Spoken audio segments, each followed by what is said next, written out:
மழைக்காலம் அதுமா சின்ன சின்ன கண்டதையும் சாப்பிட்டல. இப்ப பாத்தியா சளி பிடிச்சிருச்சு. இனிமே உனக்கு ஐஸ்கிரீம் ஜூஸ் எதுவுமே கிடையாது.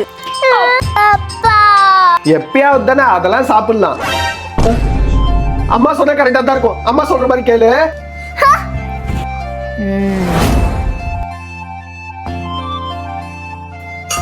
ஏய், எதுக்கு நீ ஃப்ரிட்ஜ் திறக்கற? நான் ஃப்ரிட்ஜ்ல அம்மா தண்ணி எடுக்கிறதுக்கு வந்தேன். உனக்கு தான் சளி பிடிச்சிருக்குல்ல, நார்மல் தண்ணி குடி போ.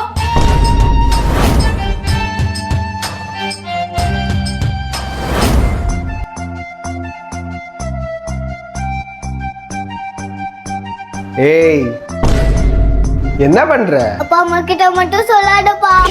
அப்ப எனக்கும் ஷேர் கொடுக்கணும், சரியா? சரி. அப்படியா? சூப்பரா இருக்குல்ல? ஆமா. என்ன சத்தம் இது? ஏய், உன்னை ஐஸ்கிரீம் சாப்பிட கூடாதுன்னு நான் சொல்லிருக்கேன். ஒரு நாள் மட்டும் சாப்பிட்டுக்கிறோமே.